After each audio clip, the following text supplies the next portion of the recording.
வணக்கம் தோழர்களே. தமிழ்நாடு இனி 68வது வகுப்பு இது. நாம் தொடர்ந்து இப்ப கடந்த ஒரு 5-6 வகுப்புகளாக சோழர் கால சமூகத்தை பற்றி பார்த்து கொண்டிருக்கிறோம். நம்ம முக்கியமான அடிப்படையாக கொண்டிருப்பது ஜப்பானிய அறிஞர் நொபுரு கராஷிமாவினுடைய வரலாற்று போக்கில் தென்னக சமூகம் என்ற ஒரு நூல். சோழர் வரலாறு பலராலும் எழுதப்பட்டிருந்தாலும் அதற்கு நிறைய ஆதாரங்களான கல்வெட்டுகள் இருந்தாலும் ஒரு சமூக வரலாற்று நோக்கில் எழுதப்பட்ட நமக்கு தெரிந்தவரை ஒரே ஒரு நூலாக இது இருக்கு. மற்றவர்கள் சில முயற்சிகள் செய்திருக்கிறாங்க. நாமானமாமலை போன்றவர்கள் சில கட்டுரைகள் எழுதியிருக்கிறாங்க. ஆனா இந்த அளவுக்கு ஒரு விரிவான ஆய்வு நூல் என்பது கராஷிமாவுடைய நூல் தான். அந்த முறையில் நாம் சோழர்கால சிற்றூர்களை பற்றி, பிரமதேயங்களை பற்றி, வெள்ளான்களை பற்றி, சோழர்கால நில உடைமை பற்றி, சோழர்கால சமூகம் பற்றி ஒவ்வொரு தலைப்பாக நாம் எடுத்து பார்த்தோம். இன்றைக்கு நாம் சோழர்கால ஆட்சி முறை பற்றி பார்க்க வேண்டும்.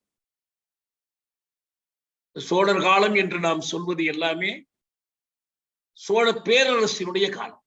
இதை நாம் மீண்டும் மீண்டும் தெளிவுபடுத்திக்கிறோம். விஜயாலயத்தோடன் தொடங்கி கிட்டத்தட்ட ஒரு 430 ஆண்டு கால பேரரசு, சோழ பேரரசு ஆழ்ந்த காலம். இதுல ஒன்றை நாம் தெளிவுபடுத்த வேண்டியிருக்கு. ஏன்னா சோழர்களை பற்றி ஏராளமான பதிவுகள் வருகின்றன. பல உரைகள், சொற்பொழிவுகள், அப்புறம் வலையொலி காட்சிகள் எல்லாமே வருது.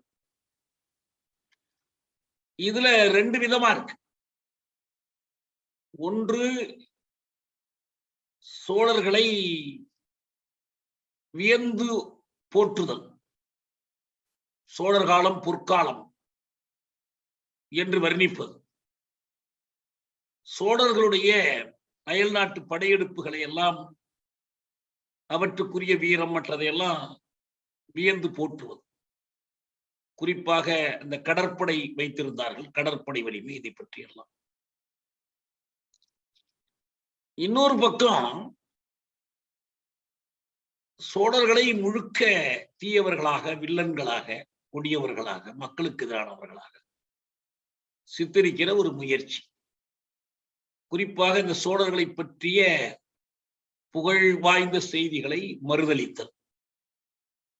மூணாவதா ஒரு சிலர் இருக்கிறாங்க.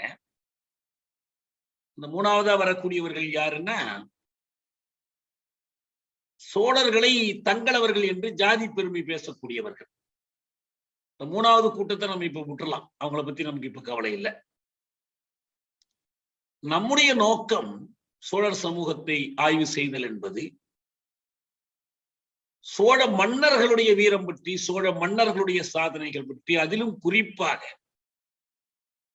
சோழ பேரரசினுடைய உச்சமாக திகழ்ந்த ராஜராஜ சோழன், ராஜேந்திர சோழன் ஆகியோருடைய ஆட்சி, அவர்களுடைய சாதனைகள், இதை பற்றி பேசுவதை காட்டிலும்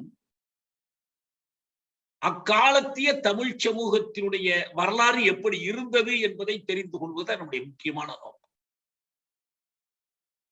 தமிழ் சமூகத்தில் நில உடைமை முறையில் என்ன மாற்றங்கள் ஏற்பட்டன, சாதி அமைப்பு எப்படி தோன்றி வளர்ந்தது, சாதி முறைக்கும் இந்த ஆட்சிகளின் கொள்கைகளுக்கும் தொடர்பு இருந்ததா, என்ன தொடர்பு, இதுதான் நம்முடைய குறி. இதுல நல்ல செய்திகள் வந்தா ஒரு வார்த்தை நல்லா சொல்லுவோம், கெட்ட செய்திகள் வந்தா ஒரு வார்த்தை கண்டனமா சொல்லிட்டு போவோம். மற்றபடி நம்ம நோக்கம் பூராவுமே கோபுர உச்சியில கொண்டு போய் ராஜராஜ சோழனை உட்கார வைக்கணும், ராஜேந்திர சோழனை உட்கார வைக்கணுங்கிறதோ, அல்லது இவர்களை கீழே போட்டு மிதிக்கணும் என்பதோ இல்லை. இது ரெண்டுமே இல்லை நமக்கு. அதனால ஒண்ணும் பலன் இல்லை. நமக்கு என்ன பயன்? நம்ம சமூகத்திற்கு, நம்முடைய வரலாற்றுக்கு என்ன பயன்? இனி ஒரு தமிழ்நாடு என்றால் என்ன, மீண்டும் சோழர்கள் மாதிரி ஒரு ஆட்சியை கொண்டு வர போறோமா? சோழர் காலத்தை மீண்டும் கொண்டு வர போறோமா? அதெல்லாம் ஒண்ணும் இல்லை. கடந்த காலத்தின் தொடர்ச்சிதான் நிகழ்காலம், நிகழ்காலத்தின் தொடர்ச்சிதான் வருங்காலம் என்பதால் கடந்த காலத்தை கற்றுக்கொள்வது என்பது கடந்த காலத்தில் கால்களை புதைத்துக் கொள்வதற்காகவும் அல்ல. கடந்த காலத்தை அடியோடு மறுதளித்தோம் என்றால் நமக்கு நிகழ்காலமும் விளங்காது, வருங்காலமும் விளங்காது. வரலாறு தெரியாதவனுக்கு போகலாறு புரியாது. இதை நாம பல முறை சொல்லியிருக்கோம். அந்த முறையில் அந்த மாதிரியான ஒரு ஆய்வு தான் நொபோருவினுடைய ஆய்வு. அது சரியானது தவறானது பற்றி நிறைய விவாதிக்கலாம். ஏன்னா அவருக்கு கிடைத்த சான்றுகளின் அடிப்படையில் சில முடிவுகளை எடுக்கிறார். ஏற்கனவே இப்படி வியத்தலும் பழித்தலும் இல்லாமல் வரலாறு எழுதிய பல பேரை அவர் முன்னுதாரணமாக கொள்றார். அவங்களையெல்லாம் படிக்கிறார். Marx, Henry Maine, Romila Thapar, Kosambi, இவர்களெல்லாம் எடுத்துக்காட்டுறார். அதே போல அரசியல் வரலாறு எழுதியவர்கள் நீலகண்ட சாஸ்திரி, கிருஷ்ணசாமி ஐயங்கார், இப்படிப்பட்டவர்களையும் படிக்கிறார். அவர்கள் தேர்ந்து சில செய்திகள் கிடைத்தால் எடுத்துக்கொண்டார். ஆனால் முக்கிய நோக்கம் அவருக்கு இந்த அரசியல் வரலாறு முதன்மை நோக்கம் அல்ல. ஒரு வேடிக்கையா என்ன தெரியுதுன்னா, எல்லாத்தையும் படிக்கும் போது சோழர் காலத்திய வரலாற்று நிகழ்ச்சிகள் இந்த ஆண்டு இந்த தேதி என்பது நம்ம பின்னாலதான் நம்ம சொல்லிட்டு இருக்கோம். அப்ப நம்ம இப்ப நம்ம சொல்றோம் இல்லையா, கிமு கிபி அல்லது பொது ஊழிக்கு முன் பொது ஊழி, இப்ப நடக்கிறது பொது ஊழி. காமன் ஏரா, அது பிஃபோர் காமன் ஏரா.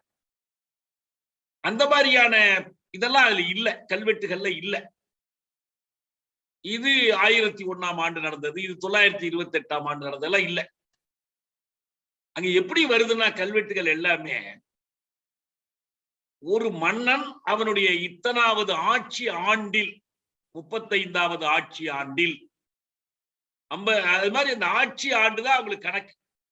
அப்ப ஒவ்வொரு மன்னர்ல இருந்து தான் அவங்களுடைய காலண்டர், காலங்காட்டி அல்லது பஞ்சாங்கமே அப்படிதான் தொடங்குது. முந்தைய கணக்கு போயிடுது. நம்ம இப்ப பிற்காலத்திய ஆய்வின் மூலமாகத்தான் அது இந்த ஆண்டை குறிக்கும், இந்த ஆண்டை குறிக்கும் என்று நம்ம முடிவுக்கு போறோம். அப்படி பார்க்கும்போது நமக்கு தோழர்கள் சில பேர் புதிதாக வருகிற காரணத்தினாலையும், ஒரு சிலரு இந்த ஜூம்ல வராம நேரலையில பார்த்துறதுனாலையும் நிறைய சந்தேகங்கள் பிறகு கேட்கறதுனால நான் என்ன பழைய வகுப்புகளை பற்றி திருப்பி திருப்பி சொல்ல வேண்டிய ஒரு கட்டாயம் வருது. அது இந்த வகுப்புக்குரிய நேரத்தை நிறைய விழுங்கிடுது. அதனால நான் அந்த செய்திகளுக்குள்ள இன்னைக்கு போகலன்னா, நாம் புதிய இன்றைய தலைப்புக்குள்ளேயே நம்ம நேரடியா போகலாம். சில குறிப்புகள் மட்டும் நினைவு வைத்துக் கொள்வோம். மொத்தத்தில் நாம் ஆய்வு செய்கிற காலம் என்பது, அந்த கல்வெட்டுகளின் காலம் என்பது 429 ஆண்டுகள் துல்லியமா சொன்னான். இதான் சோழ பேரரசினுடைய காலம். அது தொடங்கினது விஜயாலய சோழன் தேர்ந்து முடிஞ்சது 3ஆம் ராஜேந்திர சோழன் வரைக்கும். இடையில் வந்த 2 பேரரசர்கள் தான் ராஜராஜ 1ஆம் ராஜராஜ சோழனும் ராஜேந்திர சோழன் அல்லது வீரராஜேந்திர சோழன் என்று சொல்லக்கூடியவர்கள். ராஜராஜ சோழனுக்கு அடையாளமாக இருப்பது தஞ்சாவூர் பெரிய கோயில், ராஜேந்திர சோழனுக்கு அடையாளமாக இருப்பது கங்கை கொண்ட சோழபுரத்தில் இருக்கக்கூடிய அந்த கோயில். இதை கரோஷிமா என்ன பண்றாருன்னா, ஏன்னா இது ஒரு முக்கியமான செய்தி, மீண்டும் மீண்டும் நான் சொல்றேன். இயங்கியல் நோக்கில் வரலாற்றை ஆய்வு செய்கிற போது சோழர் என்ற ஒரு அரச வம்சம் ஆட்சி செய்கிற காலம் முழுவதும் எல்லாம் ஒரே தன்மையில் இருக்கிறது இல்லை. சோழர்களிடத்திற்கு பாண்டியர்களோ வேறு ஆட்சியாளர்களோ அல்லது விஜயநகர சாம்ராஜ்யம் போன்ற ஆட்சியாளர்களோ வரும்போது வரலாறு அன்னைக்கு முற்று பெற்று இன்னொரு தொடக்கத்தை பார்க்கிறது இல்லை. ஒரு தொடர்ச்சி இருக்கு வரலாற்றில். நிலைமறுப்பின் நிலைமறுப்புங்கிற மார்க்சிய இயங்கியல் கொள்கை வரலாற்றில் இயங்குது. தொடர்ச்சியை நம்ம பார்க்கிறோம். எல்லாவற்றையும் ஒரு நாள் மூட்டை கட்டி வைத்து விட்டு இன்னொரு மூட்டையை திறப்பதில்லை. அப்படி பார்க்கும்போது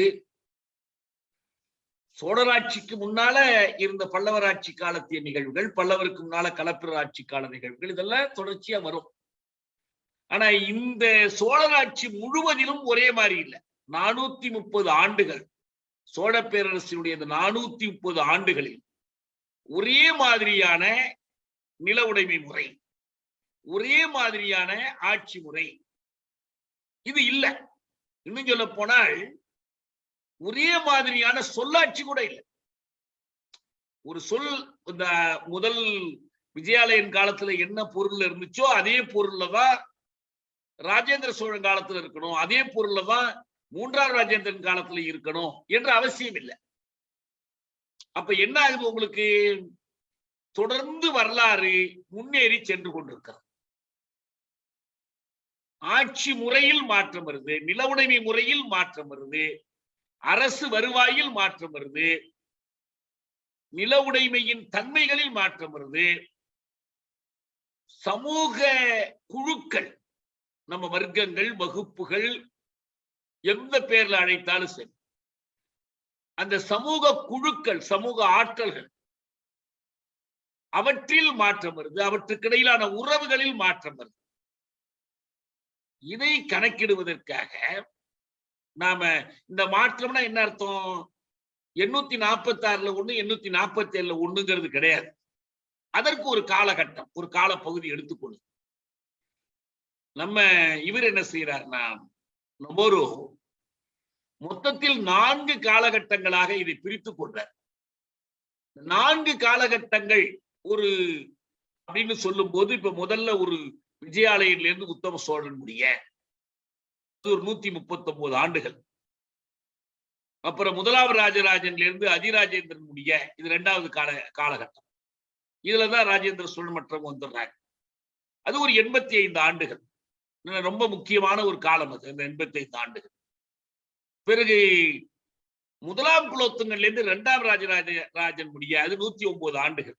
அப்ப கடைசியா ஒரு 100 ஆண்டு 1179 இருந்து 1279 முடிய, ஆக 9ஆம் நூற்றாண்டிலிருந்து 13ஆம் நூற்றாண்டு முடிய உள்ள இந்த 433 ஆண்டுகளையும் 4 கட்டங்களாக பிரித்து ஒரு கட்டத்திற்கும் அடுத்த கட்டத்திற்கும் என்னென்ன மாற்றங்கள் ஏற்பட்டன, என்ன உறவுகள் அதுக்குள்ள இருந்துச்சு, துல்லியமா ஆராய்றார். இது பற்றி சோழர் ஆட்சியை பற்றி வேறு யாரும் இப்படி ஆராய்ந்தது கிடையாது. அதே போல பேர்களில், அதிகார வகிக்கக்கூடிய அரசுகளில், இன்னும் சொல்ல போன நீர்ப்பாசன முறைகளில் எல்லா மாற்றங்களையும் ஆராய்றார். தொடக்கத்துல சொன்ன மாதிரி சோழர் காலத்தில், குறிப்பா சோழர் ஆட்சியினுடைய தொடக்க காலத்தில் பெரும்பாலான சிற்றூர்கள் வெள்ளான்களாக இருந்தன. வெள்ளான் சிற்றூர்கள் அல்லது அந்த மக்கள் வெள்ளான் குடிகளாக இருந்தார்கள். அதுல முக்கியமான தன்மை, அவற்றில் பெரும்பாலான ஊர்கள் சமூக நில உடைமையை கொண்டிருந்தன, தனியார் உடைமை ரொம்ப குறைவாக இருந்தது. கோயிலுக்கான உடைமை, ஊர் பொதுவுக்கான உடைமை, குறிப்பிட்ட பணிகளை செய்து கொடுப்பவர்களுக்கான உடைமை, இதெல்லாம் இருந்துச்சு. பிரம்மதேயங்களை பொறுத்த வரைக்கும் பிரம்மதேயங்களும் சதுர்வேதி மங்கலங்களும் மன்னர், சோழ மன்னர் பிராமணர்களுக்காக கொடுத்த நிலங்கள், அவற்றுக்கு வரி கிடையாது. இவற்றிலும் சபை பருடை இதெல்லாம் இருக்கு, கோயில் நிர்வாகத்துக்கு ஊர் நிர்வாகத்துக்கு. அவங்க பிரம்மதேய கிழார்கள் பிரம்மதேய கிழவர்கள் என்று அந்த நில உடைமையாளர்கள், பிராமண நில உடைமையாளர்கள் இருந்தாங்க. ஆனால் இந்த இரண்டிலும் காலப்போக்கில் என்ன ஏற்படுதுன்னா, பிரம்மதேய கிராமங்களில் அப்ப என்ன ஆராய்கிறார், 2 ஊரை எடுத்து வைத்துக் கொண்டு அந்த ஊரில் நடைபெற்ற நில உடைமை மாற்றங்கள், லேண்ட் டிரான்ஸ்ஃபர்ஸ், அது கல்வெட்டுகள்ல பதியப்பட்டது. அதை ஆராய்ந்து என்ன கண்டுபிடிக்கிறாங்கன்னா, பிரம்மதேய கிராமங்களில் தனியார் நில உடைமை மிகுந்து இருக்கிறது. இந்த தனியார் நில உடைமை யார் கையில இருக்கு, பிராமணர்கள் கையில இருக்கு. ஒரு கணக்கு 82 விழுக்காடு சொல்றார். அங்கேயும் மற்றவர்கள் இருக்கிறாங்க. அவங்க சிறுநில உடைமையாளர்களாகவோ இந்த பிராமண நிலக்கிழார்களுடைய நிலங்களில் உழைக்கக்கூடியவர்களாகவும் இருக்கிறாங்க, முழுகுடிகளாகவும் இருக்கிறாங்க. வேளாண் ஊர்கள்ல பிராமணர்கள் இல்ல, இங்கதான் இருக்கிறாங்க, பிரம்மதேயங்கள்ல தான் இருக்கிறாங்க. ஆனா இது ரெண்டும் ரெண்டு உலகமாக இல்லை. இதைத்தான் நம்ம போன முறை விரிவா பார்த்தோம். இவற்றுக்கிடையில் ஒரு நெருக்கமான தொடர்பு இருந்துச்சு. என்னன்னா, வெள்ளாண் ஊர்களுக்கு நடுவில் பிரம்மதேயங்கள் இருந்தாங்க. நாட்டை அவங்க எப்படி பிரிச்சிருந்தாங்கன்னா, மண்டலங்கள், வளநாடுகள், நாடுகள், ஊர்கள்னு பிரிச்சிருந்தாங்க. அங்க நாடுங்கிற சொல் நம்ம தாலுகா மாதிரி. இங்க நாடுங்கிறது நம்ம குழப்பிய கூடாது, கண்ட்ரியோ நேஷனோ இல்லை. இப்ப நம்ம ஞாபகம் வச்சுக்கிறதா இருந்தா நம்ம 7.5 நாடும்பாங்க, 9 நாடும்பாங்க. இப்ப எல்லாம் சொல்லுவாங்க இந்த பாப்பா நாடு, ஒருத்த நாடு மாதிரி அது ஒரு நாடு, அவ்வளவுதான். கல்லர் நாடும்பாங்க. இந்த நாடுகள், அந்த நாடுகள், வளநாடுகளுக்கு கீழே நாடுகள், அதுக்கு மேல வளநாடு இருந்துச்சு, வளநாட்டுக்கு மேல மண்டலங்கள் இருந்துச்சு. அப்ப இந்த நாடுகள் என்பதுல ஒவ்வொரு நாட்டுக்கும் ஒரு 10 வெள்ளாண் ஊர்கள் இருந்தா ஒரு 2 பிரம்மதேயங்கள். இப்ப இந்த மொத்த நிர்வாகத்திற்கும் பிரம்மதேயங்களை மன்னர்கள் பயன்படுத்தினார். பிரம்மதேயங்களும் பிரம்மதேயங்களின் பிராமணர்களும் நல்ல செல்வாக்கு படைத்தவர்களா இருந்தாங்க. மன்னர்கள் அவர்களுக்கு தனி சலுகை கொடுத்தாங்க. வரி வாங்குறது இல்லைங்கிறது மட்டுமல்ல, பல நிர்வாக பொறுப்புகளில் அவர்களை அமர்த்தினாங்க. இந்த மாற்றங்கள் நம்ம சொன்ன இந்த 4 காலகட்டங்கள்ல முதல் காலகட்டம் முடியக்கூடிய காலத்துல, முதல் ஒரு 100-130 ஆண்டுகள் முடியக்கூடிய காலத்துல இந்த வெள்ளாண் ஊர்களிலும் தனி நில உடைமை வளர்ந்துச்சு. இப்ப நிறைய இந்த பிராமணர் அல்லாத நிலக்கிழார்கள் அந்த ஊர்களில் தோன்றிவிட்டார்கள். அவர்களுக்கு அரசாங்கத்தில் செல்வாக்கு இருந்தது. அவர்களும் உழைப்பை சுரண்டினார்கள். இந்த உழவில் ஈடுபட்டவர்கள், இப்ப பிராமணர்கள் உழைக்கல, அது தெரிஞ்ச செய்தி. இப்ப பிராமணர் அல்லாத அந்த வெள்ளாண் குடிகள்லையும் நில உடைமையாளர்களா, தனியார் நில உடைமையாளர்களா வளர்ந்தவர்கள் உழைக்கல. அவர்களுக்கு கீழ் உழுகுடிகள் இருந்தார்கள். இது எல்லாருக்கும் கீழே உழைப்பை தவிர வேறொன்றும் இல்லாத ஒரு கூட்டம் இருந்துச்சு. அது இந்த குடியிருப்புகளை பற்றி சொல்கிற போது நமக்கு தெரியுது, என்ன வேலை செஞ்சாங்க, என்ன பண்ணாங்க என்பதெல்லாம் ஒவ்வொன்றா தெரியுது. நாடுகளுடைய பெயர்களையும் அந்த நாடுகள்ல அடங்கிய ஊர்களையும் பார்க்கும்போது கிராம சமூகங்கள் ஒரு கற்பனையில எடுத்துக்கிட்ட மாதிரி ஒவ்வொரு கிராமமும் ஒரு குடியரசாக இருந்ததுன்னு ஒரு பிரித்தானிய அறிஞர் சொன்ன மாதிரிலாம் இல்ல. ஒரே கிராமத்துக்குள்ள எல்லாமே கிடைச்சிடவும் இல்லை. ஒரு சில கிராமங்கள் சேர்ந்துதான் நிர்வாக அமைப்புகள் இருந்துச்சு. கிராமங்களுக்கு இடையில தொடர்புகள் இருந்துச்சு. கிராமங்களை நிர்வாகம் கட்டுப்படுத்துச்சு. இந்த மாதிரி இருக்கும்போதுதான் அவங்க ஊர்களை எப்படி பிரிக்கிறாங்கன்னா, ஒவ்வொரு ஊர்லயும் என்ன இருக்குதுன்னா, இந்த பகுதிகளுக்கு ஊர் இருக்கை என்று பெயர்.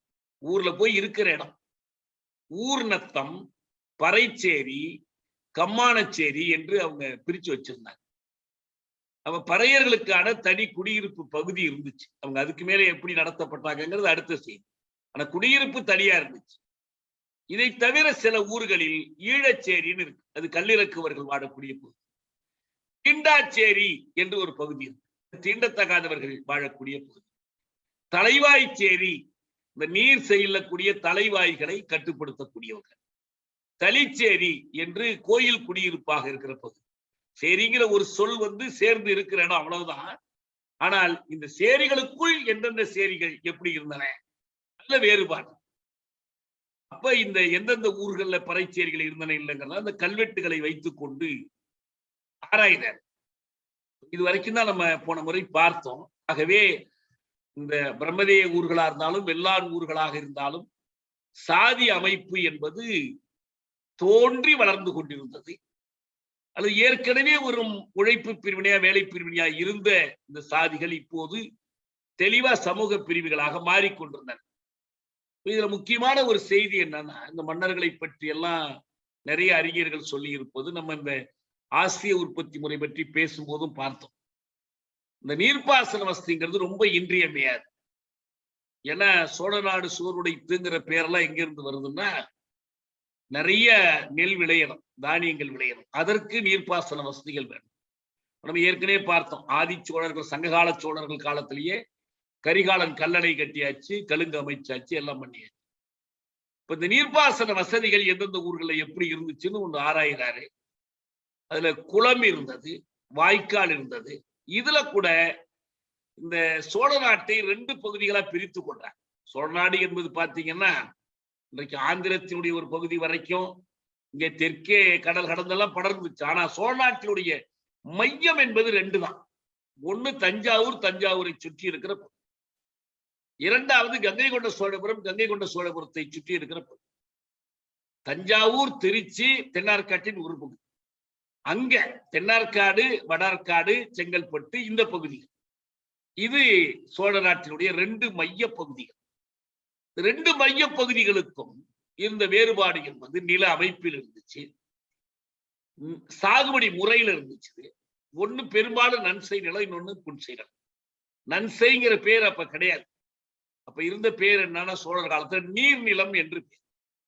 ஏன்னா நெல் விளைவதற்கு ஏராளமா தண்ணி தேவைப்படும்.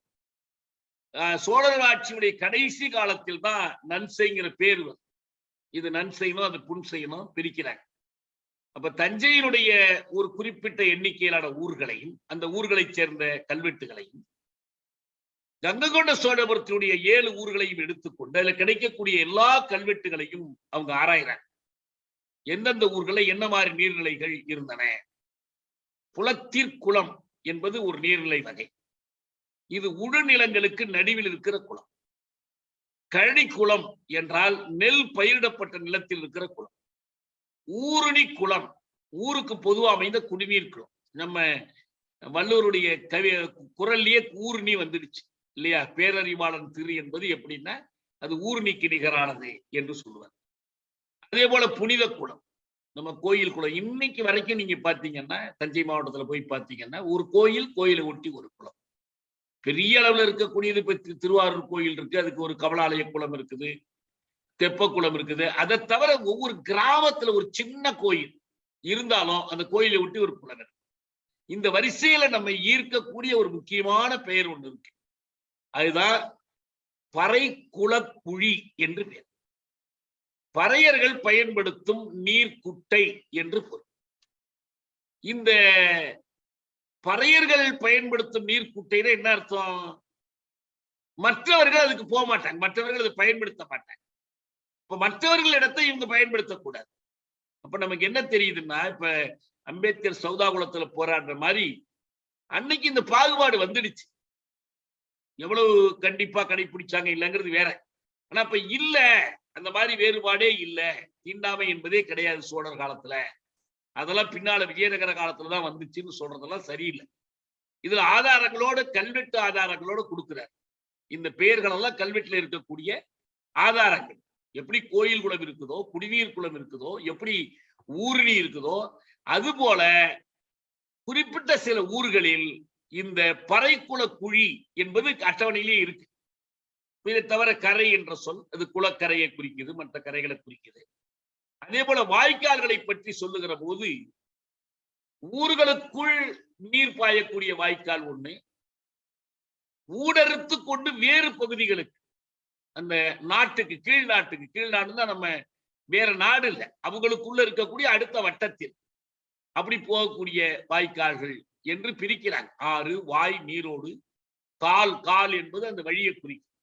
இது போன்ற பல சொற்களை சிறிய வாய்க்கால், அது நீரோடு கால், இது எல்லாமே நமக்கு இந்த அட்டவணையில விரிவா நொபுரு பொறுமையா எல்லாத்தையும் எடுத்து காட்டுறார். நமக்குதான் பொறுமையா எல்லாத்தையும் சொல்லிட்டு போறதுக்கு நேரம் இல்லை. அப்படி ஒரு செய்திகள் இதுக்குள்ள வருது. கோயில்கள் இருந்துச்சு, அதுக்கு அப்பயே பேர் என்ன வச்சுட்டான் பாருங்க. இப்பயாவது திருக்கோயில்ங்கிறோம் தமிழ்ல, அவன் ஸ்ரீ கோயில்கள் என்று கல்வெட்டுல எழுதி வச்சுட்டான். ஸ்ரீ கோயில்கள், அதுல இருந்த தெய்வங்கள் யாராரு எல்லா பட்டியலும் கொடுத்திருக்காங்க. மகாதேவர் கோயில், காலாபிடாரி, பிடாரி கோயில், ஐயன் கோயில், காடுகால் கோயில், இத்தனையும் வந்துருச்சு.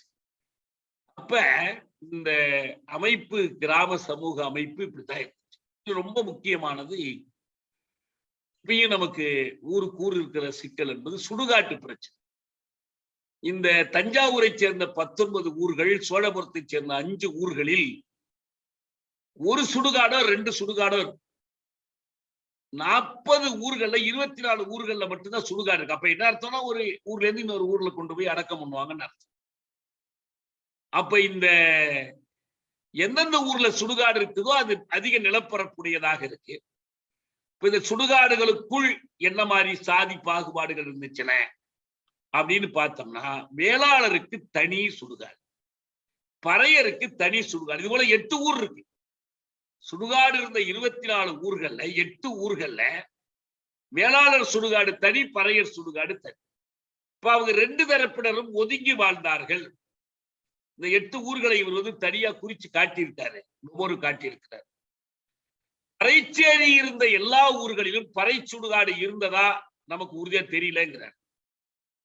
தீண்டாச்சேரி இருந்த 2 ஊர்களிலும், ஈழச்சேரி அதாவது இந்த கல்லிறக்குவர்கள் வாழ்ந்த சேரிகளிலும் 6 ஊர்களிலும் தனித்தனி சுடுகாடுகள் இருந்ததாக கல்வெட்டு கூறவில்லை.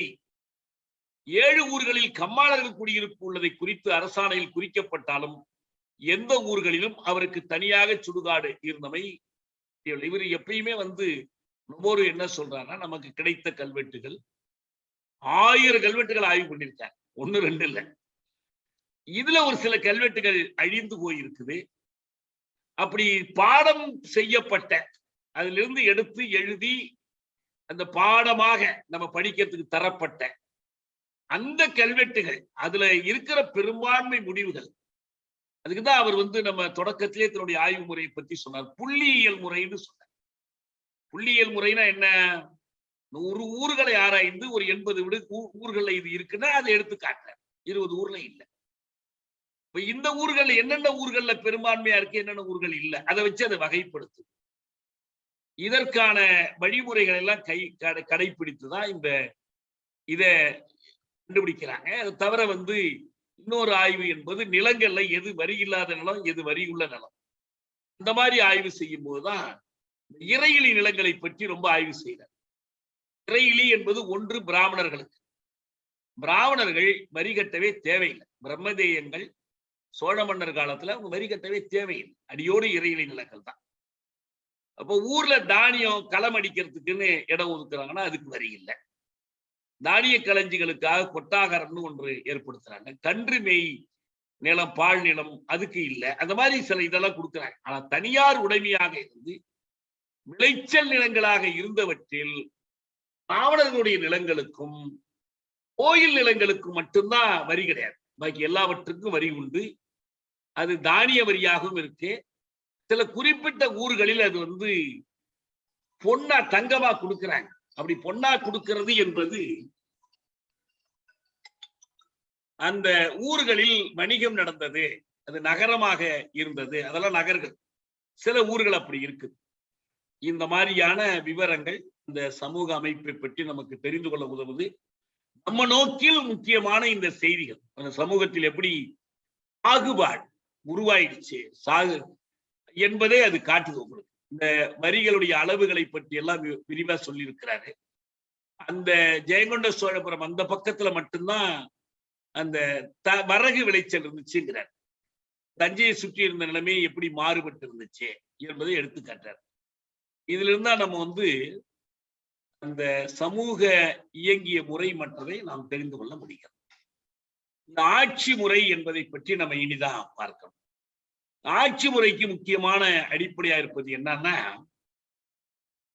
பெயர்கள். ஒரு மனிதனுடைய பெயரோடு அது சேர்ந்து வந்துடும்.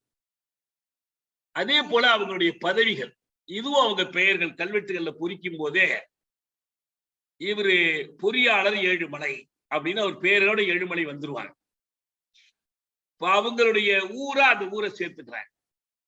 அவங்களுக்கு மன்னர் ஒரு பட்டம் கொடுத்திருந்தாரா அந்த பட்டத்தை சேர்த்துக்கிறாங்க. இந்த ஆய்வின் மூலமாக என்னென்ன வகுப்பார் நிர்வாக பொறுப்பில் இருந்தாங்க, யார் மேல இருந்தாங்க, யார் கீழே இருந்தாங்க என்பதையெல்லாம் தெரிந்து கொள்ளுகிற ஒரு வாய்ப்பு நமக்கு கிடைக்குது. அதைத்தான் தனியா எடுத்து அவர் ஆய்வு செய்யறாரு. ஒரு முக்கியமா ஒன்று சொல்றார், கல்வெட்டுகளை வரலாற்று ஆய்வுக்கு பயன்படுத்துவதில் முந்தைய வரலாற்று ஆசிரியர்கள் எந்த முறையையும் பின்பற்றியதாக தெரியவில்லை. இது ஒரு நெறிசாரா போக்கு. நான் உங்களுக்கு ஒரு உதாரணம் சொல்றேன் கேளுங்க. களப்பிரர் காலம் என்ன ஒரே ஒரு கல்வெட்டு, அந்த என்னது புலாங்குறிச்சியா அந்த கல்வெட்டு அல்ல. இன்னொன்னு எடுத்துக்கிட்டோம்னா அந்த ஒரு செப்பேடு, வேள்விக்குடி செப்பேடு. பல்லவர் காலமா அது ஒரு ஆராய்ச்சி. இப்படி சோழர் காலத்துல இவ்வளவு கல்வெட்டுகள் இருந்தாலும் என்ன பண்றாங்கன்னா, ஒரு ஊரில் ஒரு பிரம்மதேய கிராமத்தில் ஏதோ காரணத்தினால் அந்த நிலங்கள் பிராமணர்களிடமிருந்து எடுக்கப்பட்டது, பறிக்கப்பட்டது, அல்லது அது வேளாண் ஊராக மாற்றப்பட்டது, அல்லது அவர்களுக்கு அதற்கு பதிலாக வேற நிலம் தரப்பட்டது என்று சொன்னால் இது ஒரு கல்வெட்டுல இந்த தகவல் இருக்கும். ஏன்னா நம்ம ஆராய்ந்து கொண்டிருக்கிற காலம் என்பது ஒரு நீண்ட காலப்பகுதி, 430 ஆண்டுகளை பற்றி பேசிக் கொண்டோம். வெறும் ராஜராஜ சோழன், ராஜேந்திர சோழனுடைய பதவிக்காலம் என்று பார்த்தாலும் அது ஒரு நீண்ட காலம். அப்ப இந்த காலத்திற்குள் ஏதோ ஒரு ஆண்டில் நடக்கிற ஒரு நிகழ்ச்சி, ஒரு கல்வெட்டை வைத்து என்ன பொது முடிவுகளுக்கு போகிறார்கள் என்றால், ஆகவே பார்த்தீர்களா, பிராமணர்களை விரட்டி விட்டார்கள் சோழர்கள், பிரம்மதேயத்திற்காக அவர்களை குற்றஞ்சொல். அண்மையில ஒரு தோழர் ஒருத்தர் எழுதியிருந்தார், களப்பிரர் காலத்திலேயே பிரம்மதேயம் இருந்ததுன்னு ஒரு செய்தி வந்துச்சு. உடனே அவர் என்ன எழுதினார், ஏன்னா களப்பிரர் காலமும் அதே போல ஒரு 10 வருஷம் இல்லை, அது ஒரு 300 ஆண்டு கால வரலாறு. களப்பிரர்களில் சமணர்கள் இருந்தாங்க, ஒரு சில சிவபக்தர்கள் இருந்தாங்க, இன்னும் சில பேர் வைணவர்களாகவும் இருந்தாங்க. பெரும்பாலும் வைணவர்களாக இருந்தார்கள் என்பதுதான் மயிலை சீனி வெங்கடசாமி சொல்லக்கூடிய கருத்து. இவங்க எல்லோருடையதையும் ஒண்ணா ஆக்கிட முடியாது. ஏதோ ஒரு மன்னர் என்ன பண்ணாரு, தொல்காப்பியத்துக்கு தடை விதிச்சார். உடனே களப்பிரர் காலத்தில் தொல்காப்பியம் தடை செய்யப்பட்டது. களப்பிரர் காலத்தில் ஒரு நூல் வெளிவந்தது, களப்பிரர்கள் இதை போற்றினார்கள், அப்படி முடிவுக்கு போறது.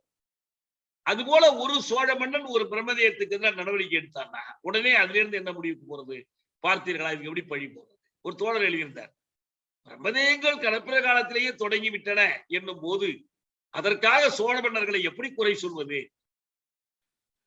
இதை ஒரு சிஸ்டம் ஆக்கின சோழ மன்னர்கள் தான்.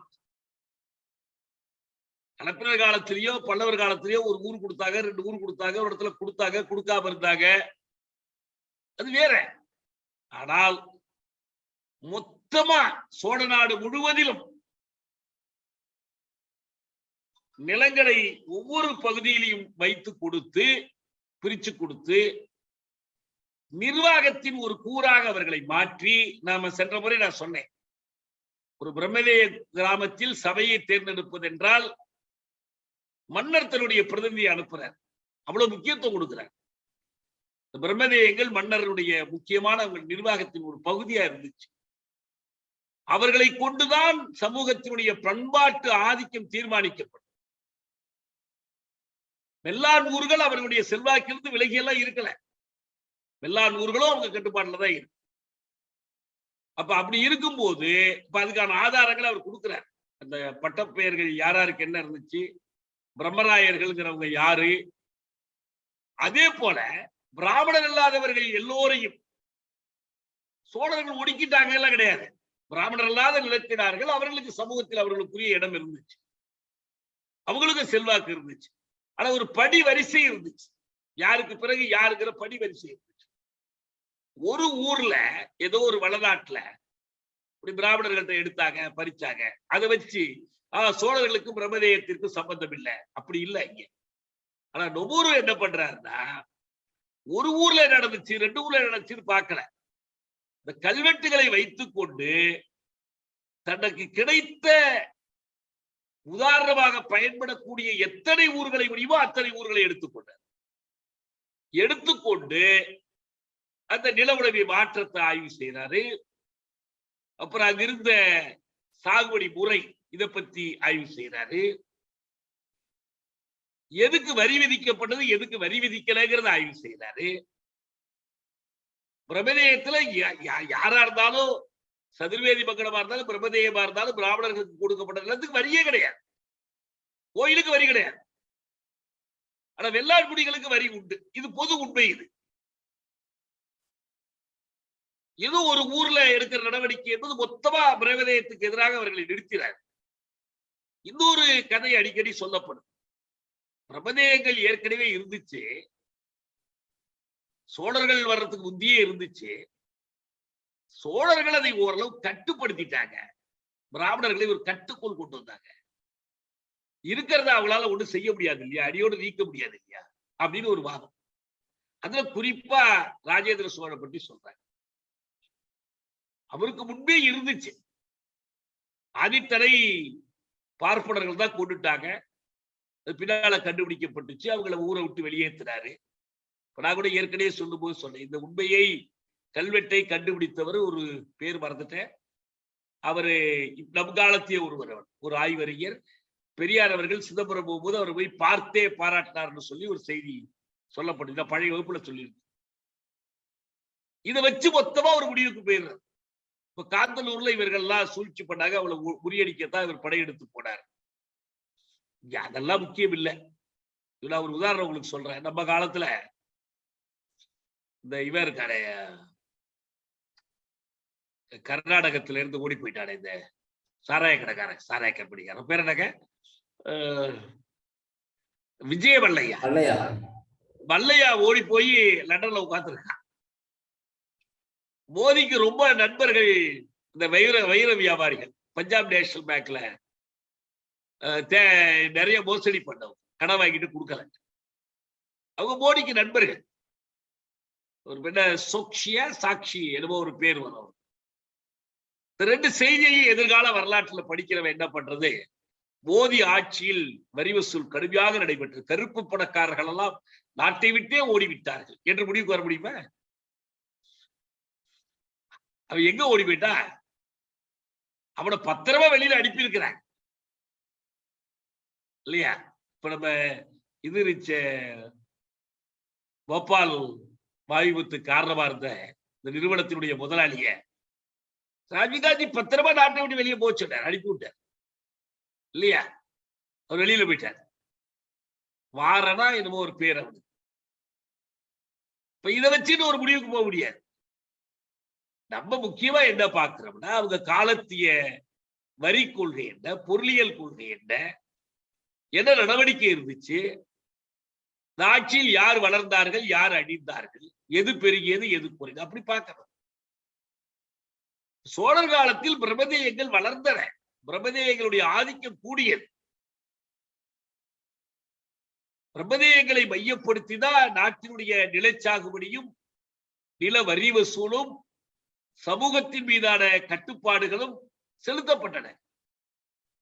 அதனால பிரம்மதேயங்களை அப்படி நம்ம அந்த யூனியன் கார்பைடை சேர்ந்த வாரன் ஆண்டர்சனை ராஜீவ் காந்தி தப்பிக்க விட்டுட்டார்.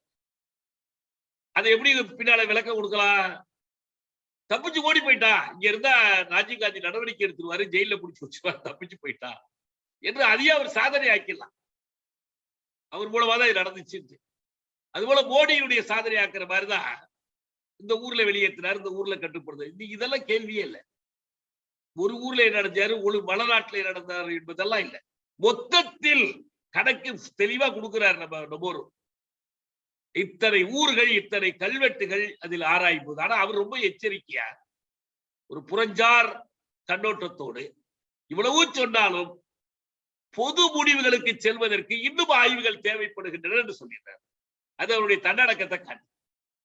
இன்னும் நம்ம ஆழமா முடிவுகளுக்கு போகணும்னா அதற்கு என்ன தேவைப்படுகிறது என்றால், நமக்கு இந்த ஆய்வுகள் தேவைப்படுகின்றன. அப்படிதான் இந்த பெயர்கள் பதவிகள், இந்த பெயர்கள் பதவிகளை வைத்துக் கொண்டு சமூகம் எப்படி இருந்தது, நிர்வாக அமைப்பு எப்படி இருந்தது என்பதை விரிவாக ஆராய்கிறார்.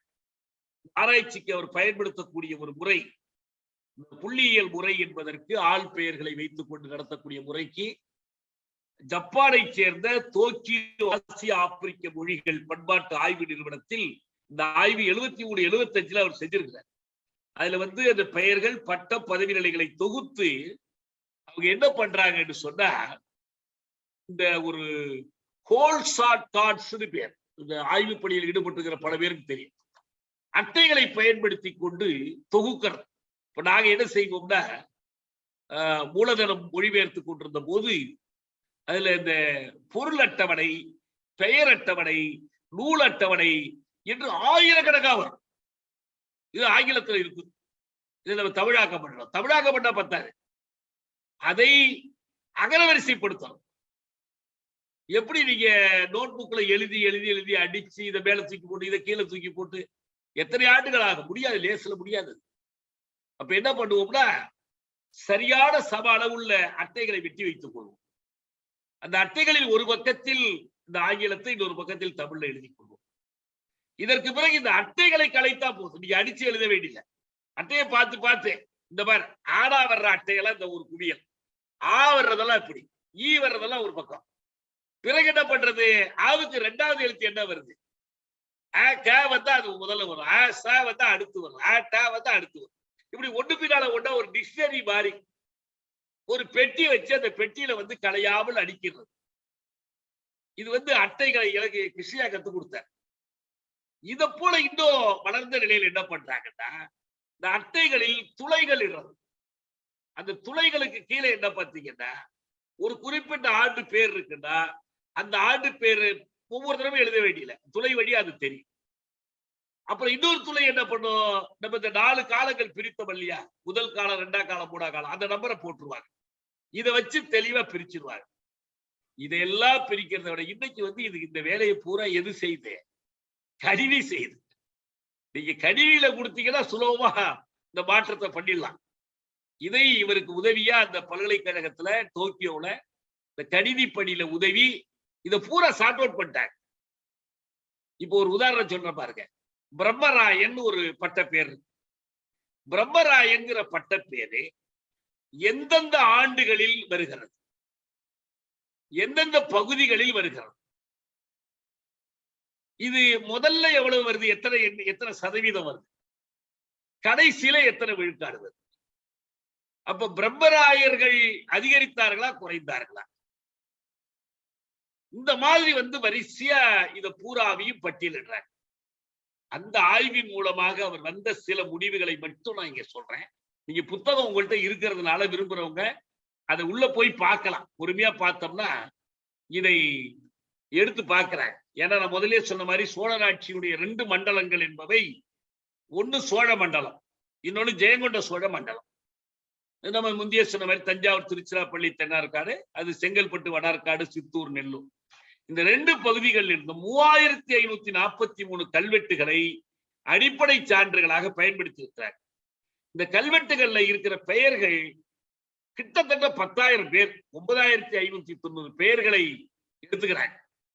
எல்லாத்தையும் தொகுத்து நான் சொன்ன மாதிரி இந்த அட்டைகளாக்கி அதை கணினியில் ஏற்றி 5 பிரிவுகளா எடுக்கிறாங்க. 1 ஊர் பெயர், 2 கோத்திரம் அல்லது குடிப்பெயர், 3 தந்தை பெயர், 4 தன்னோட பெயர், 5 பட்டம். இதை வரிசையா வைத்துக் கொண்டு இதை கொண்டு சமூக, பண்பாட்டு, அரசியல் உண்மைகளை அவங்க பிரிச்சு காட்டுறாங்க. ஒரு உதாரணத்துக்கு ஒரு சொல்ல மட்டும் நம்ம எடுத்துக்கோம். அது உடையான் என்ற சொல். இப்ப நமக்கு சில ஊர் பெயர்களை இன்னைக்கு இருக்குல்ல, நம்ம தெரிஞ்சதானே. உடையான் அது காலத்தால் எப்படி டிஸ்ட்ரிபியூட் ஆகுது, பரவலாகுது, இடத்தால் எப்படி பரவலாகுது, இதை ஒரு அட்டவணை போட்டு ஒரு பக்கம் கால வரிசை, இன்னொரு பக்கம் இடவரிசை, இதை போட்டு அவங்க பார்க்கும்போது அவங்க என்ன கண்டுபிடிக்கிறாங்கன்னா முதல் காலகட்டத்தில், அதாவது சோழராட்சியினுடைய முதல் காலகட்டத்தில் உடையான் என்ற பெயர் கிட்டத்தட்ட 11.4 விழுக்காடு ஆட்களுக்கு இருக்கு. 11.4 12 வச்சுங்க, 12% பேர் இந்த பட்டத்தோட இருக்கிறாங்க, உடையான் பட்டத்தோட இருக்கிறாங்க. அடுத்த கட்டத்தில் 13, அதுக்கடுத்த கட்டம் 3வது கட்டத்தில் 16, 4வது கட்டத்தில் 22.9. தஞ்சாவூர்ல, திருச்சிராப்பள்ளியில, தென்னார்காட்டுல, வடார்காட்டுல, செங்கல்பட்டுல உடையான் என்ற பட்டம் ஒரு ஊர் பெயருடைய பின்னொட்டாக அது வருது. அந்த ஊர்ல நிலத்தை உடையவர் என்று அதுக்கு பொருள். அப்ப நில உடைமையாளர்கள் இந்த ஊர்களில் அதிகரித்திருக்கிறார்கள், பெருகி இருக்கிறார்கள், ஒவ்வொரு கட்டத்திலையும் பெறுகிறார்கள். அதாவது முதல் கட்டத்துல பெருகிறாங்க, 2வது கட்டத்துல பெருகிறாங்க, 3வது கட்ட ராஜேந்திர சோழன் வந்தோட அது குறைஞ்சிடறாங்க. இல்ல, ஒரே சீரா அதிகரிக்கிறாங்க. 12 விழுக்காட்டுல இருந்து 22 விழுக்காட்டுக்கு போகுது தஞ்சாவூர்ல மட்டும். இந்த எந்த ஊர்ல அது குறையுதுன்னா வடார்காட்டுல குறையுது. இப்படி பெரும்பாலான ஊர்ல, சித்தூர், நெல்லூர்ல குறையுது. ஆனா இந்த முக்கியமான நீர்நிலம்னு சொல்லப்பட்ட நன்சை பகுதிகள் தஞ்சை, திருச்சிராப்பள்ளி, தென்னார்காட்டுல எல்லாமே எல்லார் ஆட்சி காலத்திலும், எல்லா சோழர்களுடைய ஆட்சி காலத்திலும் அது அதிகரித்துக் கொண்டே போகிறது என்ற முடிவுக்கு வர்றார். இன்னும் 2 பெயர்கள், ஒண்ணு மூவேந்த வேளான்னு ஒரு பேரு, இன்னொன்னு பிரம்மராயன் பேர். இந்த 2 பட்ட பெயர்கள், இதையும் இந்த 4 காலகட்டத்துல என்ன ஆகுதுன்னு பாக்குறாங்க. மூவேந்த வேளாண்கள் கிட்டத்தட்ட அதே அளவுல இருக்கிறாங்க, அதிகமா அதிகரிக்கவும் இல்லை, பெருகவும் இல்லை. பிரம்மராயர்கள் அப்படிதான். இந்த பிரம்மராயர் யார்? இவங்க பிரம்மராயர்கள் என்பவர்கள் பிராமண நிலத்தினார்களுக்குள் இந்த பட்டம் பெறாங்க. ஏன் ராயன் ஆகிறாங்கன்னா, அவங்கள்ட்ட நிர்வாக பொறுப்பு கொடுக்கப்படும். இந்த மூவேந்த வேளாளர்கள் என்பவர்கள் அதே போல பிராமணர் அல்லாத வேளாளர்கள், அவர்கள்ட்ட பொறுப்பு கொடுக்கப்படுது. அவர்களுக்கு பேர் மூவேந்த வேளாண்னு பேர். இவர்கள் தான் சோழர் ஆட்சியுடைய உயர் அதிகாரிகளாக திகழ்ந்தவர். இவர்களுக்குள்ள யாரு கூடுதலா இருக்கிறாங்கன்னா, பிராமண சாதியை சேர்ந்த அலுவலர்களான பிரம்மராயன் பட்டம் பெற்றவர். இதுதான் பிராமண ஜாதியை சேர்ந்த அலுவலர்களுக்கு தரப்பட்ட பெட்டம் பிரம்மராயன். எப்படி அவருடைய ஊரு பிரம்மதேயமோ அந்த மாதிரி அவன் அதிகாரி ஆயிட்டா, அது அந்த இவங்க மூவேந்த வேளாண் பட்டம் பெற்றவர்கள்ல 3ல் 1 பங்கினர் உடையான் பட்டம் உடையவர்கள். இந்த உடையான் பிரம்மராயன் பட்டங்களுக்கு இடையில அதிக தொடர்பு இல்லை. பிரம்மராயன் தனி, உடையான் தனி. இந்த மூவேந்த வேளாண் பட்டம் என்பது வருவாய்த்துறையோடு தொடர்புடையதாக இருக்கிறது, நாட்டு நிர்வாகத்தை தொடர்புடையதாக இருக்கிறது, நாட்டின் பெயர்களோடு அது சேர்ந்து வரும். ஒரு நீண்ட பட்டியல் இருக்கு. இந்த பட்டியலில் ஒரு சில உண்மைகள் மட்டும் நம்ம பார்க்கலாம். என்னன்னா, மூவேந்த வேளாண்களாக சிவபிராமணர்கள் யாரும் இல்லை. ஒரு குறிப்பிட்ட பகுதியை எடுத்துக்கொண்டு அறையிறார், அவங்களுக்கு அரசு விருது கிடைக்கும். அது பிரம்மராயன் பட்டம் என்பது எண்ணிக்கையில குறைவா இருக்கு. 307 பேர் மூவேந்த வேளாண்கள், 94 பேர் அதுல பிரம்மராயன்கள். இப்போ உடையான்னா இந்த மூவேந்த வேளாண் தான் அதிகமா இருக்காங்க. பிரம்மராயன் ஒரே ஒருத்தர் தான் உடையானா இருக்காரு. அப்ப மற்றது எல்லாமே பிரம்மராயன்கள் இதுல எதுவுமே வரல. பிராமண அதிகாரிகளுக்கு மட்டுமான அது பேரா இருந்துச்சு. இதுல ஒவ்வொரு பகுதி என்ன வராங்க, இதுல ஒரு பேர் கூட வருது, தண்டநாயகம்ங்கிற பேர் வருது. நான் கூட முந்தி பேசும்போது சொன்னேன், தமிழ்நாட்டிலேயே கூட முன்பெல்லாம் கலெக்டருக்கு தமிழ்ல ஆட்சி தலைவர்லாம் கிடையாது, ஆட்சியர்லாம் கிடையாது. நான் பள்ளிக்கூடத்துல படிக்கிற காலத்துல கூட அவருக்கு தண்டல் நாயகம்னு பேர். கலெக்ட் என்றாலே தண்டுதல் அர்த்தம். ஏன்னா பிரிட்டிஷாரியர் ஆட்சி காலத்துலதான் நம்ம என்ன பார்த்தோம்னா, வரி வசூலுக்காக தான் அந்த அதிகாரிகளே வசூல் பண்றது அவங்க வேலையே. சோழர் காலத்துல அது போல தண்டநாயகம் என்ற ஒரு பதவி இருந்தது. அப்ப இந்த பிரம்மராயன் பட்டம் என்பது அப்படி பிராமணர்களை தனிப்பட காட்டுகிறது. அது படை தளபதிகளுடைய பட்டத்தோட இருக்கு. இன்னொரு பட்டம் தான் குறிசல்கள் பட்டம். நம்ம இந்த பொன்னியின் செல்வன்ல இந்த மாதிரி குறிசல்களை பற்றி வருது என்று சொல்றாங்க. நான் இன்னும் படிக்கல. அதே போல அரையன், அதரையன், இந்த பட்டங்கள் நம்ம நோக்கத்துக்கு அது ரொம்ப விரிவா நம்ம போக வேண்டியதில்லை. இந்த பல்லவரையன், விழுப்பரையன் பட்டம் பெற்றவர்கள் அரசாங்கத்துல பொறுப்புகள்ல இருந்தாங்க. இந்த போன்ற பல்வேறு பட்டங்கள் என்பது எதை காட்டுதுன்னா, உங்களுக்கு கீழே, மன்னர்களுக்கு கீழே நிர்வாகம் பண்ணுவதற்கு, வரி வசூல் பண்ணுவதற்கு, படைக்கு ஆள் சேர்ப்பதற்கு ஒரு பெரிய அதிகார படி வரிசை இருந்துச்சு. இந்த அதிகார படி வரிசையில் உயர்ந்த இடத்தில் இருந்தவர்கள் இந்த பிரம்மராயர்கள், பிராமண அதிகாரிகள். 2வது இடத்தில் இருந்தவங்க வேளாளர்கள், அவங்க தனி நில உடைமையாளர். நம்ம முன்பே பார்த்தோம், அவங்க சோழராட்சி வளர வளர அவர்கள் ஒரு சிலர் ஒரு கிராமத்துக்கு இல்ல பல கிராமத்துக்கு உதவியாளர்கள் எல்லாம் மாறுறாங்க. இதுல ஒரு கடைசியா ஒரு 2 பதவிகள் சொல்றாரு. ஒன்று நாடாழ்வான் என்று ஒரு பட்டம், இன்னொன்று மத்தியஸ்தம். இது முதல் கட்டத்துல நாடாழ்வார்கள் யாரும் இல்லை, போதான் அவங்க வர்றாங்க. இந்த மத்தியஸ்தர் பட்டம் என்பது முதல்ல அதிகமா இருக்கு முதல் கட்டத்துல. கடைசி கட்டத்துல அது ரொம்ப ரொம்ப குறைஞ்சு போகும்.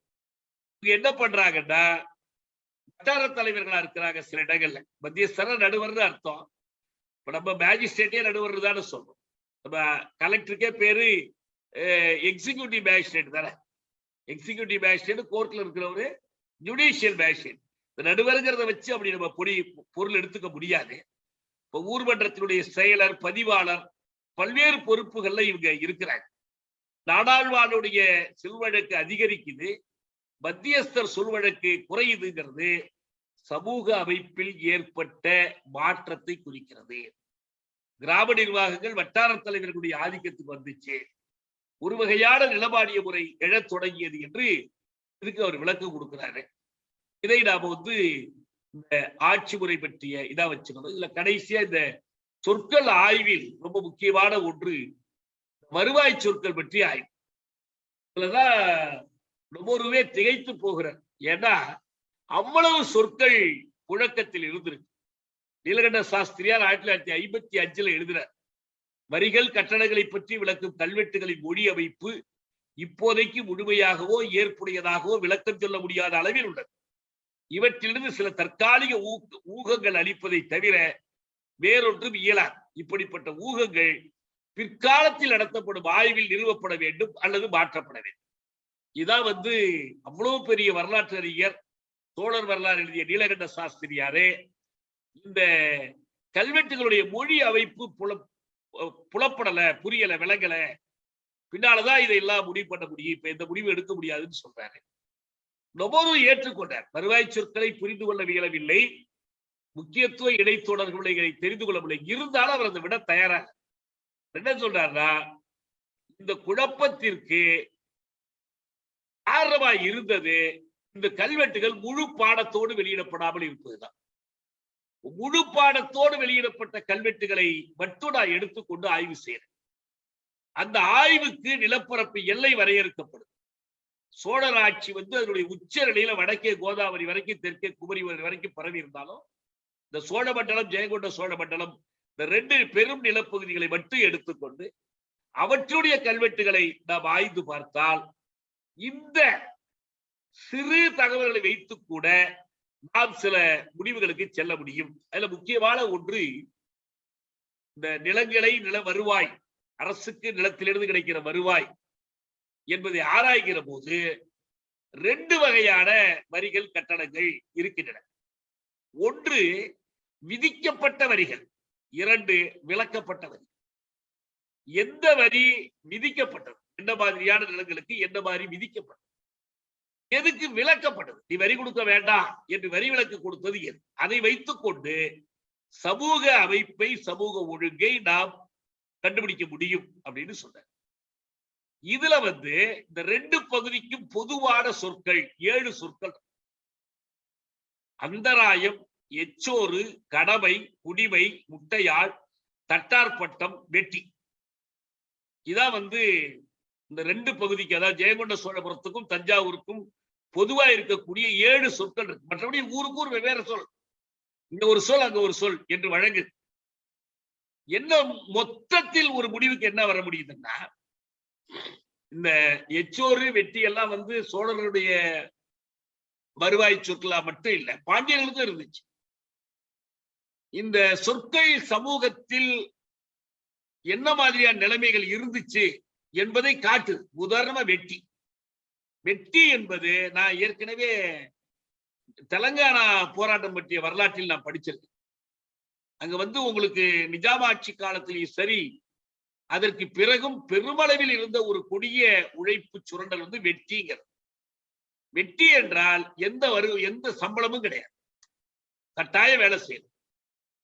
அந்த வெட்டி என்ற ஒரு முறை இருந்தது, சோழராட்சியிலேயே இருந்தது என்பதனுடைய அடையாளம் தான் இந்த கல்வெட்டுகள்ல வரிசைப்படுத்தப்படுகிற சொற்களுடைய பட்டியலில் அது வருது.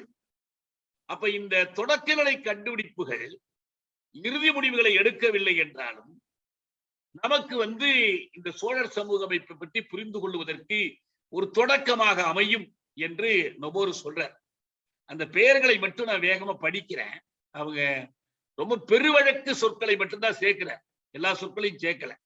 அந்தராயம், அமைஞ்சி, ஆயம், ஆலமஞ்சி, எச்சோறு, கடமை, கசாயம், கூற்றுநெல், சில்லிரை, சில்வரி, செக்கு கடமை, செக்கு வச்சிருக்கிறவங்கள்ட்ட இருந்து வாங்கின வரி. அதே போல சொல்ற செந்நீர் வெட்டி, தட்டார் பாட்டம், இந்த கொள்ளர்கள், பொற்கொள்ளர்கள், தட்டார்கள் அவர்கள் செலுத்த வேண்டிய வரி, தறி வைத்திருந்தவர்கள்ட்ட வரி, தரியிறை, தனியால், திருவாசலில் போன்ற குடிமை, நீர்விலை, நெல்லாயம், பாட்டம், அடிக்காவல், திருவரி, முட்டையாள், வெட்டி, வேதினை, வேலிக்காசு. இத்தனையும் அவங்க வந்து அரசு வருவாய்களுக்கு தரப்பட்டிருந்த பெயர்கள். இந்த பெருமளவில் இந்த பெயர்கள் இதல்லாத நூற்றுக்கணக்கான பெயர்கள் இருக்கு. அந்த மாதிரி வரும்போது தஞ்சை கோயிலில் இருந்த 2 கல்வெட்டுகள், கங்கை கொண்ட சோழபுர கோயிலில் இருந்த ஒரு கல்வெட்டும் இதில் முக்கியமானது என்று சொல்றார். இதையெல்லாம் கோயில்ல பொறிக்கும்படி அரசர் ஆணையிட்டு இருக்கிறார். அந்த ஆணைப்படி பொறிக்கப்பட்ட இந்த கல்வெட்டுகள்ல இருந்து என்ன தெரியுதுன்னா, ஒவ்வொரு ஊரினுடைய பரப்பளவு, வரிவிலக்கு பெற்ற நிலங்கள் அவற்றினுடைய மொத்த பரப்பளவு, தீர்வைக்குட்பட்ட எஞ்சிய நிலங்களுடைய பரப்பளவு, நெல் செலுத்த வேண்டியது பொன் செலுத்த வேண்டிய தீர்வையினுடைய அளவு, ஆக ஒவ்வொரு ஊரிலும் இதன் மூலமாக தீர்வை அளவை நாம் கணக்கிட முடிகிறது என்று சொன்னார்.